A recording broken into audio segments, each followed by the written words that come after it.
ईश्वर चंद्र विद्यासागर जन्म 26 सितंबर 1820 एवं मृत्यु 29 जुलाई 1891।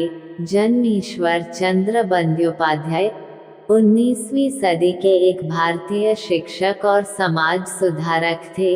बंगाली गद्य को सरल और आधुनिक बनाने के उनके प्रयास महत्वपूर्ण थे। उन्होंने बंगाली वर्णमाला और प्रकार को भी तर्कसंगत और सरल बनाया, जो कि चार्ल्स विल्किंस और पंचानन कर्माकर द्वारा 1780 में पहली लकड़ी बंगाली शैली को काटने के बाद से अपरिवर्तित बनी हुई थी। अब विस्तार से सुनिए। ईश्वर चंद्र विद्यासागर का जन्म एक बंगाली हिंदू ब्राह्मण परिवार में ठाकुरदास बंद्योपाध्याय और भगवती देवी के घर पश्चिम मेदिनीपुर जिले पूर्व में अविभाजित मिदनापुर जिला के बीरसिंह गांव में 26 सितंबर 1820 को हुआ था। यह परिवार मूल रूप से वर्तमान हुगली जिले में स्थित बनमालीपुर का रहने वाला था। 9 साल की उम्र में वे कलकत्ता चले गए और बड़ा बाजार में भागवत चरण के घर में रहने लगे, जहां ठाकुरदास पहले से ही कुछ वर्षों से रह रहे थे। ईश्वर भागवत के बड़े परिवार के बीच सहज महसूस करते थे और कुछ ही समय में आराम से बैठ गए। भागवत की सबसे छोटी बेटी रायमोनी की ईश्वर के प्रति ममतामयी और स्नेहपूर्ण भावनाओं ने उन्हें गहराई से छुआ और भारत में महिलाओं की स्थिति के उत्थान की दिशा में उनके बाद के क्रांतिकारी कार्यों पर उनका गहरा प्रभाव पड़ा। उन्होंने महिला शिक्षा का समर्थन किया। ज्ञान के लिए उनकी खोज इतनी तीव्र थी कि वे एक स्ट्रीट लाइट के नीचे अध्ययन करते थे, क्योंकि उनके लिए घर पर एक गैस लैंप का खर्चा उठाना संभव नहीं था। उन्होंने सभी परीक्षाओं को उत्कृष्टता के साथ और तेजी से पास किया। उनके शैक्षणिक प्रदर्शन के लिए उन्हें कई छात्रवृत्तियों से पुरस्कृत किया गया था। खुद को और परिवार को सहारा देने के लिए ईश्वर चंद्र ने जोरशानको में अध्यापन का अंशकालिक काम भी किया। ईश्वर चंद्र ने संस्कृत कॉलेज कलकत्ता में प्रवेश लिया और वहां 12 वर्षों तक अध्ययन किया और 1841 में संस्कृत व्याकरण, साहित्य, द्वंद्वात्मकता, अलंकार शास्त्र, वेदांत, स्मृति और खगोल विज्ञान में योग्यता प्राप्त की। जैसा कि प्रथा थी, तब ईश्वर चंद्र ने 14 वर्ष की आयु में विवाह किया। उनकी पत्नी दिनमयी देवी थी। नारायण चंद्र बंद्योपाध्याय उनके इकलौते पुत्र थे।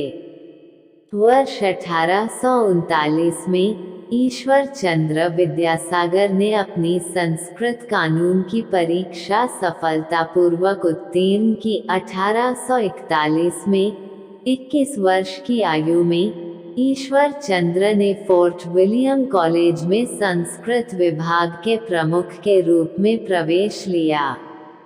5 वर्षों के बाद 1846 में विद्यासागर ने फोर्ट विलियम कॉलेज छोड़ दिया और संस्कृत कॉलेज में सहायक सचिव के रूप में शामिल हो गए। सेवा के पहले वर्ष में ईश्वर चंद्र ने मौजूदा शिक्षा प्रणाली में कई बदलावों की सिफारिश की। इस रिपोर्ट के परिणामस्वरूप ईश्वर चंद्र और कॉलेज सचिव रसोमोय दत्ता के बीच गंभीर विवाद हुआ। 1849 में रसोमोय दत्ता की सलाह के खिलाफ उन्होंने संस्कृत कॉलेज से इस्तीफा दे दिया और फोर्ट विलियम कॉलेज में हेड क्लर्क के रूप में फिर से शामिल हो गए।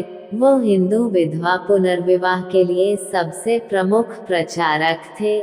उन्होंने गंभीर विरोध के बावजूद विधान परिषद में याचिका दायर की, जिसमें एक काउंटर याचिका राधाकांत देव और धर्म सभा द्वारा शामिल थी, जिसमें लगभग 4 गुना अधिक हस्ताक्षर थे।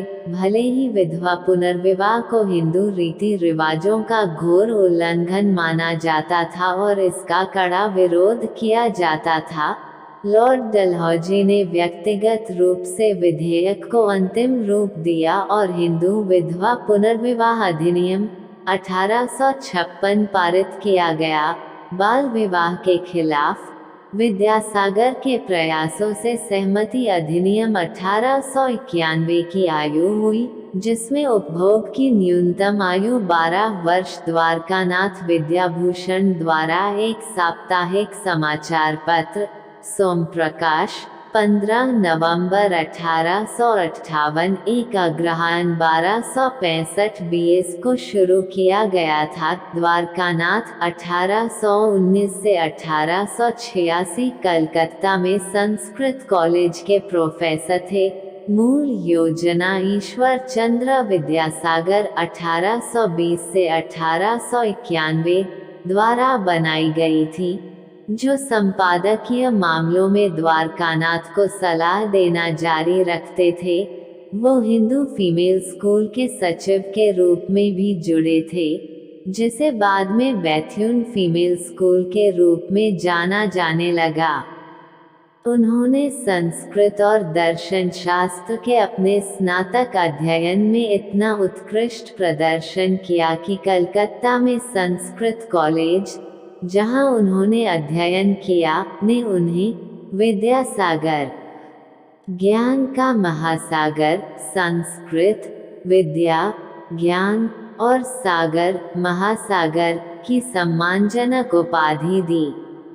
विद्यासागर की मृत्यु के कुछ ही समय बाद रवींद्रनाथ टैगोर ने श्रद्धापूर्वक उनके बारे में लिखा, एक आश्चर्य है कि कैसे भगवान ने 40 लाख बंगाली बनाने की प्रक्रिया में एक आदमी पैदा किया। मृत्यु के बाद उन्हें कई तरह से याद किया जाता है। उनमें से कुछ इस प्रकार हैं।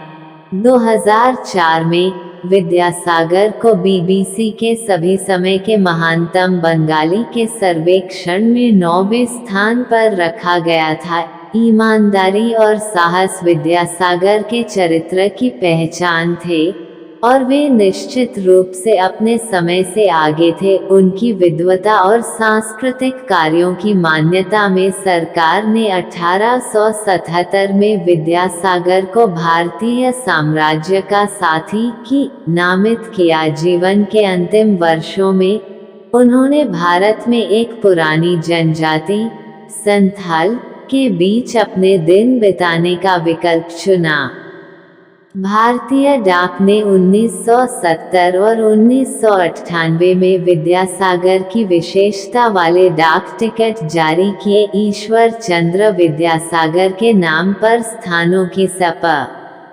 Vidyasagar college, Vidyasagar evening college, Vidyasagar महिला कॉलेज, विद्यासागर स्वास्थ्य संस्थान, विद्यासागर महाविद्यालय, Vidyasagar school of social work, Vidyasagar सेतु, विद्यासागर शिशु निकेतन, Vidyasagar teachers training college, Kalna Vidyasagar teachers training college, Midnapore Vidyasagar विश्वविद्यालय, विद्यासागर विद्यापीठ, विद्यासागर विद्यापीठ गर्ल्स हाई स्कूल। भारतीय फिल्म निर्देशक काली प्रसाद घोष ने विद्यासागर 1950 फिल्म बनाई, जो 1950 में उनके जीवन के बारे में एक बंगाली भाषा की जीवनी पर आधारित फिल्म थी, जिसमें पहाड़ी सान्याल ने मुख्य भूमिका निभाई थी।